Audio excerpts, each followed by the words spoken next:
guys, Mr. Mac here. I got a few minutes to spare here, so I thought I would make a video here to help you with a couple of these homework problems from our section on quadratics, solving quadratics, quadratic equations, part 1. And so to get the, let's get the opacity up here. There we go. So here we are. Section exercises part 1. How do we recognize when an equation is a quadratic? So we're going to recognize that when we have a degree 2 equation. So degree 2 means that we have an exponent, highest exponent of 2. X squared plus 3x equals 0. We have our exponent is 2, so that isn't a quadratic. For each degree that we have, we'll have a possible solution. So for this problem right here, for instance, I could factor this, and this would be x times x plus 3. And you see here that x could be equal to 0 from right here, or it could be equal to -3. That would satisfy this. So these are two possible solutions. It's a degree 2 equation, and that is a type of quadratic.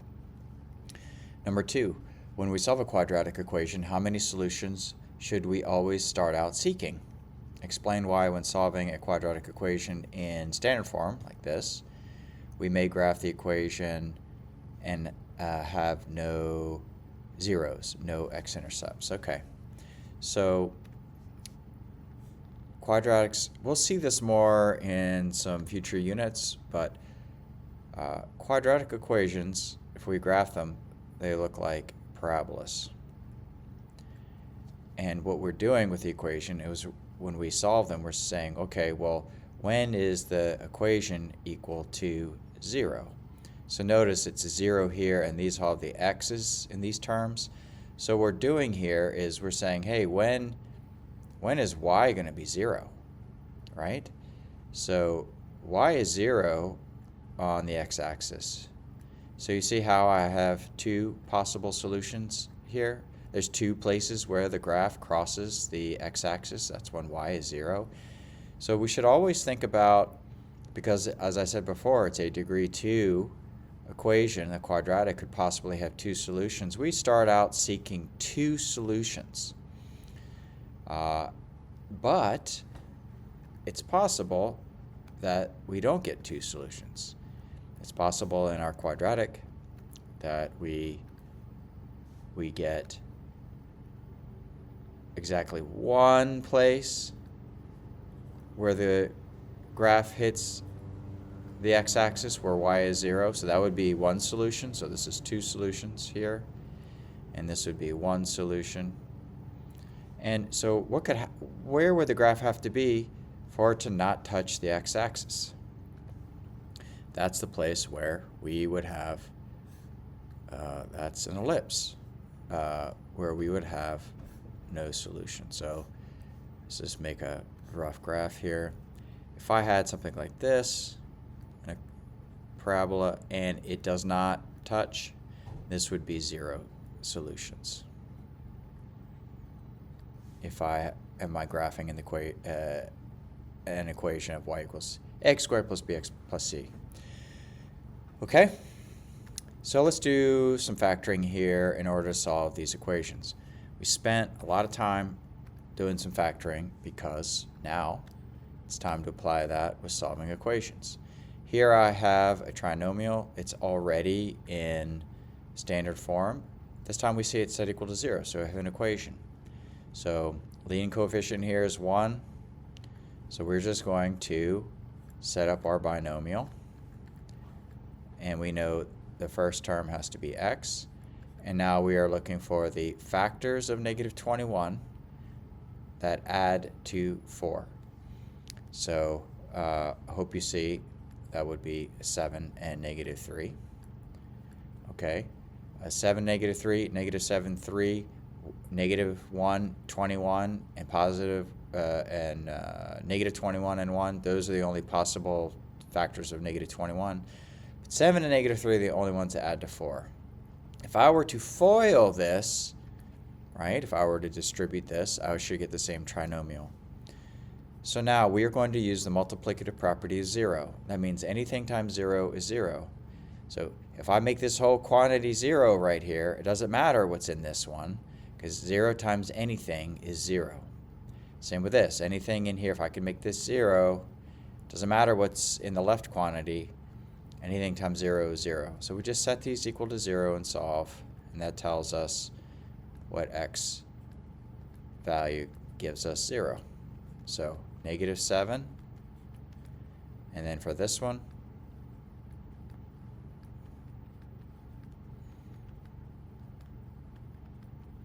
I get 3. Right, so those are my solutions for number 6.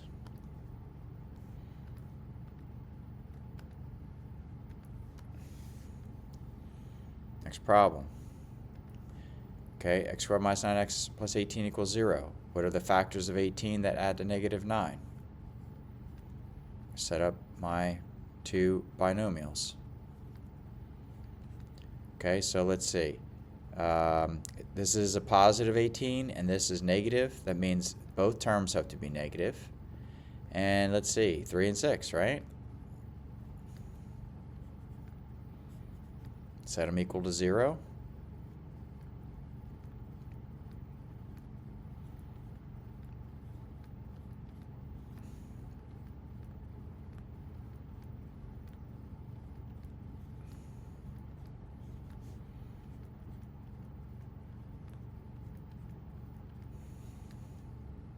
And 6 are my solutions. Next problem. Okay, we have a leading coefficient that's not 1. It's a 2. So, and I know this is not a perfect square trinomial because these aren't perfect squares. So we have to multiply the a times c of the standard form, identify b, so we got -10 here, and this is 9, and now we got to find the factors of -10 that add to 9. So we've got 10 and -1, -10 and +1, 5 and -2, and -5 and +2. Well, only this one adds to 9. Right here. So those are my two factors. So you're then going to rewrite 9x as 10x minus 1x. Okay, because we're now going to factor this by grouping. So I broke the 9x here up like that, and now we're going to factor out the GCF of the first and the GCF of the second. So I do the first, 2x is my GCF, and that leaves me with x, let's see, let's go. That leaves me with x plus 5. Oh my goodness, I'm all over the place with the colors here. And then right here, we're going to take out a -1, take out a -1. And that's going to leave me with an x plus 5. Okay, let's factor out x plus 5 from these two terms because they're both factors of the two terms. We see them right there. So we got that. That leaves us with 2x minus 1.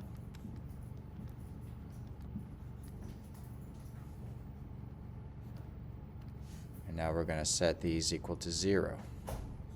X plus 5 equals 0. 2x minus 1 equals 0. So I get x equals -5 for that. And I'm going to add 1. And I'm going to divide by 2. Running out of room here.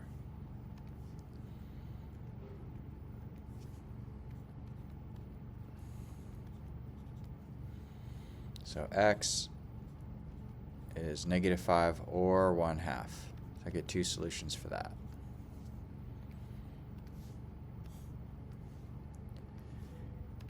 Okay,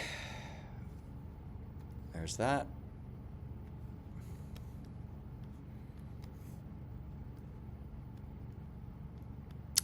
Let's see. What do I want to do here? Let's do 11. I guess I need to do 10. I'll do 10 because it's an even one. Okay, yeah, let's do this one. So we notice the first term is 4, so we're thinking, oh, I'm going to have to factor by grouping. But also notice that 4, 12, and 8 are all factors, all have common factors, right? So why don't we take out the greatest common factor here? Let's take a 4 out. 4 goes into all of these. And see if that helps us at all. So this gives us x squared minus 3x plus 2 equals 0. And now look at this. This looks much more manageable. What are the factors of +2 that add to -3? Well, I hope you see they both have to be negative, and there's only 2 factors of 2. So it's -2 and 1. Therefore, x is 2.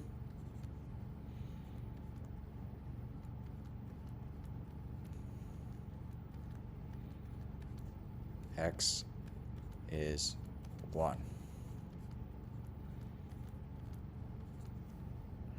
Boom. And that one's done. 10. Okay, that's done. Maybe a couple more here. 11. I notice there's no x term here. Also notice that 3 can be divided out.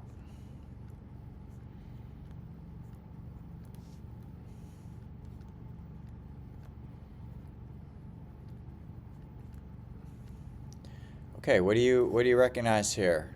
We have the difference of 2 perfect squares. That means the factors is going to be 2 binomials that are a conjugate pair.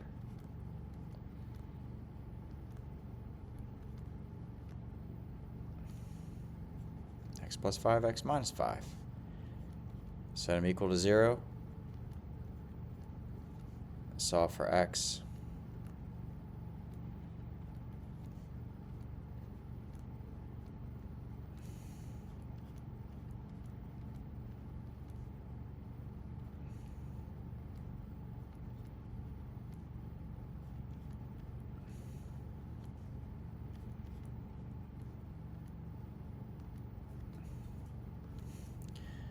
All right.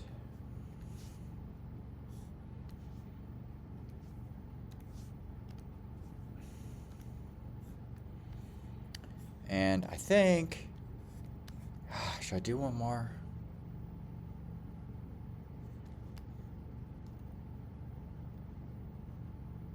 I think I'm going to stop right there so I don't make the video too long. All right, we'll go over more of these in class. I just did 1, 2, 3, 4, 5, 6, 7. I just did 7. And I'll check you guys later. Hope that makes sense. Back out.